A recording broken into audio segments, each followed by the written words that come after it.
अगला हम लोग प्रश्न यहाँ पे करने वाले हैं 51 नंबर, क्योंकि 1 से लेके जो है 50 तक ऑब्जेक्टिव प्रश्नों को हम लोगों ने कंप्लीट कर लिया है। ठीक है, उसको यदि आप देखना चाहते हैं तो हमारा प्लेलिस्ट बना हुआ है क्लास 12 हिंदी, उसमें जाकर देख सकते हैं। ठीक है, पहले इस वीडियो को देख लीजिए और एक बार इसको शेयर भी कर दीजिएगा अपने दोस्तों के पास। ठीक है, कह रहा है खारा का विलोम शब्द क्या होता है। ठीक है, तो खारा का जो है विलोम शब्द आपको याद रखना है, होता है खोटा। ठीक है, खारा का क्या होता है, खोटा। ठीक है, अगला प्रश्न देखिए, ज्ञानपीठ पुरस्कार से सम्मानित रचना है। जो है ज्ञानपीठ से पुरस्कार किसको दिया गया है, किस किस जो है रचना को, तो वो जो है आपको याद रखना है कि वो दिया गया है आपको उर्वशी को। ठीक है, ऑप्शन नंबर ए वाला आपको राइट करना है। ठीक है, समाज का विशेषण क्या होता है, समाज का जो है विशेषण आपको बताना है। ठीक है, तो आपको मालूम होगा कि सामाजिक जो है आपका राइट आंसर हो जाएगा। ठीक है, अगला कह रहा है विद्यालय का संधि विच्छेद क्या होगा। बहुत ही इंपॉर्टेंट प्रश्न है, ये बार बार आपसे पूछा जाता है। ठीक है, तो सबको याद रखना है कि विद्या प्लस आलय होता है। ठीक है, चलिए अगला प्रश्न देखिए, यहाँ पे आपके सामने आ चुका है। कह रहा है घुटने टेकना मुहावरे का अर्थ क्या होता है। जो घुटना टेकना होता है उसका जो है अर्थ आपको बताना है। तो हार मानना जो होता है मतलब घुटना टेकना होता है। ठीक है, हार मान जाना मतलब घुटना टेकना। ठीक है, संपूर्ण क्रांति के रचनाकार कौन है, बहुत इंपॉर्टेंट प्रश्न है ये आपके पेपर के लिए। ठीक है, तो जयप्रकाश नारायण के जो है आपके राइट आंसर हो जाएंगे। इस जयप्रकाश नारायण संपूर्ण क्रांति से बार बार प्रश्न पूछे जाते हैं। ठीक है, उद्गंड का विलोम शब्द क्या होगा। ठीक है, उद्गंड का जो है विलोम शब्द आपको बताना है। ठीक है, तो आपको बताना है विनम्र। ठीक है, उद्दंड का क्या हो जाएगा, विनम्र। ठीक है, उसने कहा था किस प्रकार की कहानी है। उसने कहा था जो आपका पाठ है वो किस प्रकार का पाठ है, तो आपको याद रखना है कर्म प्रधान है। ठीक है, चलिए अगला प्रश्न कह रहा है बातचीत शीर्षक निबंध के निबंधकार कौन है, तो आपको याद रखना है इसके निबंधकार जो है आपका बालकृष्ण भट्ट हो जाएंगे। ठीक है, चलिए अगला प्रश्न कह रहा है अनदिंत में प्रत्यय जो है आपको बताना है। ठीक है, तो प्रत्यय कहाँ होता है, तो शब्द के पीछे लगा होता है, तो यहाँ पे इत हो जाएगा। यहाँ पे जो है आपको देख लेना है छोटी का मात्रा और त है। ठीक है, अगला प्रश्न कह रहा है खरा का विलोम शब्द अभी हम लोगों ने पढ़ लिया है, दोबारा दे दिया है खोटा। ठीक है, अगला कह रहा है ज्ञानपीठ पुरस्कार से सम्मानित किससे किया गया है, तो उर्वशी को ये फिर से दे दिया गया है। यहाँ पे आपके हो गए हैं। ठीक है, यहाँ पे आपके यहाँ से हम लोग यहाँ पे आ चुके हैं। ठीक है, देखिए यहाँ पे आपके तुलसीदास के दीक्षा गुरु हैं। तो तुलसीदास के जो है गुरु आपको याद रखना है कि कौन है, तो आपको याद रखना है वो नरहरि दास थे। ठीक है, चलिए अगला प्रश्न देखिए, यहाँ पे क्या कह रहा है आपका फौजी वहाँ लड़ने के लिए हैं, वे भाग नहीं सकते। जो फौज छोड़कर भाग जाता है वह उसे गोली मार दी जाती है। उपयुक्त जो है ये लाइन कहाँ से लिया गया है, ये प्रश्न आपसे पूछा गया। ठीक है, ये जो है पंक्ति कहाँ किस पाठ की है, तो सिपाही की माँ की पाठ जो है उसी से लिया गया। ठीक है, आजकल में कौन सा समास है, बहुत इंपॉर्टेंट प्रश्न है। तो आजकल जो है आपको याद रखना है, ये आजकल में आपका अव्ययी भाव समास होगा। ठीक है, ऑप्शन नंबर आपको डी नहीं करना है, आपको बी राइट होगा। अव्ययी भाव समास जहाँ भी आपको आ भर पेट ये सब आ जाए उपसर्ग, तो वो आपको अव्ययी भाव समास।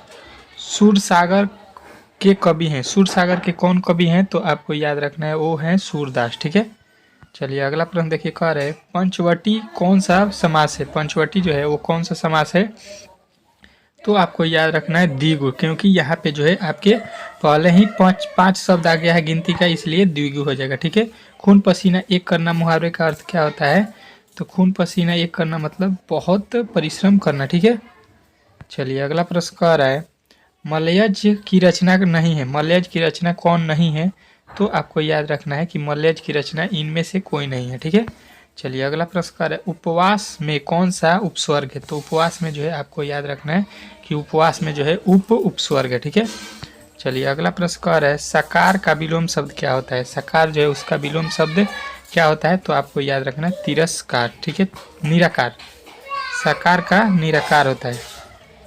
चलिए अगला प्रश्न देख लीजिए, यहाँ पे आपके सामने आ चुका है। कह रहा है हाथ पैर कौन सा समास है, तो हाथ पैर जो है आपको याद रखना है कि हाथ पैर जो होता है आपका द्वंद्व समास होता है। यहाँ पे हाइफन आपको दिखाई दे रहा होगा। ठीक है, आपको उसी से पहचान करना है।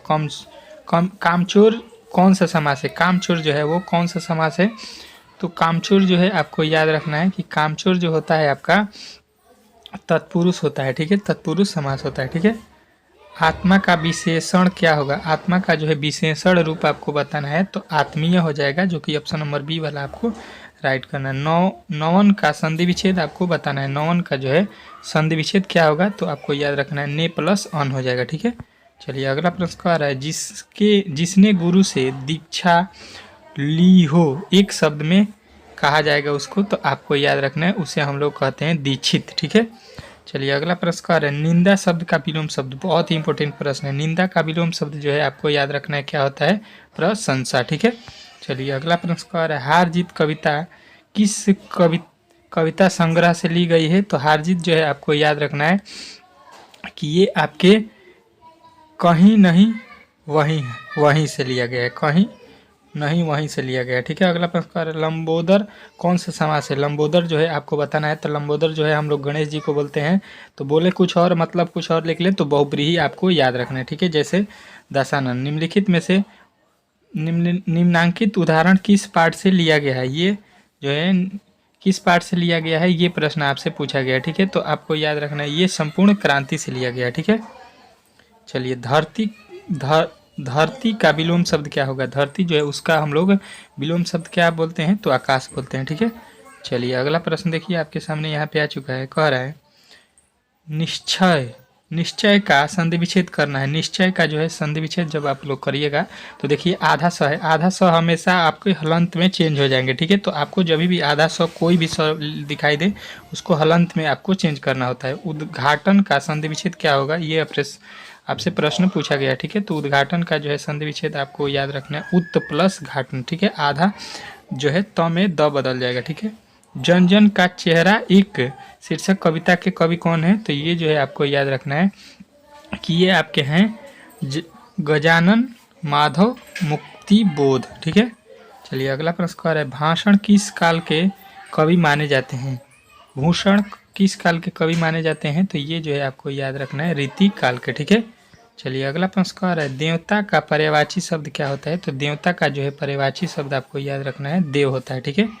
चलिए अगला प्रश्न आ रहा है, आपे से बाहर होना मुहावरे का अर्थ क्या होता है, तो आपे से बाहर होना मुहावरे का अर्थ जो है आपको याद रखना है कि बहुत क्रोधित होना होता है, ठीक है। अवल का अंधा मुहावरे का अर्थ क्या होता है, अवल मतलब अकल का अंधा होना, इसको हम लोग क्या बोलते हैं, तो मूर्ख होना बोलते हैं, अकल का अंधा होना इसको लिखना चाहिए, ठीक है। तुलसीदास किस काल के कवि हैं, तो तुलसीदास जो है आपको याद रखना है कि ये जो है आपके भक्ति काल के कवि हैं, ठीक है। अगला कह रहा है, जगन्नाथ का संधि विच्छेद क्या होगा, जगन्नाथ का जो है संधि विच्छेद क्या होगा, तो आपको याद रखना है जगत प्लस नाथ हो जाएगा, ठीक है। चलिए अगला प्रश्न क्या है, वैध का विलोम शब्द क्या होगा, तो वैध का जो है अवैध हो जाएगा, जो कि ऑप्शन नंबर बी में दिया गया, ठीक है। चलिए अगला प्रश्न देखिए 100 ज्ञात का विलोम शब्द क्या होगा, तो ज्ञात का जो है अज्ञात हो जाएगा, जो कि ऑप्शन नंबर बी में दिया गया, ठीक है। यहाँ पे जो है आपके टोटल हम लोगों ने 100 ऑब्जेक्टिव प्रश्न सेट 2 का कंप्लीट कर लिया, ठीक है। यहाँ पे आपको 5 सेटों का जो है बहुत ही इंपॉर्टेंट जो नेट द्वारा निकाला गया है उसी को हम लोग कर रहे हैं, ठीक है, ऑब्जेक्टिव सब्जेक्टिव दोनों, ठीक है। तो हमारे चैनल पर पहली बार आए थे तो प्लीज़ चैनल को सब्सक्राइब कर लीजिए और वीडियो को एक बार लाइक कर दीजिए, ठीक है। चलिए मिलते हैं अगले वीडियो में, तब तक के लिए जय हिंद।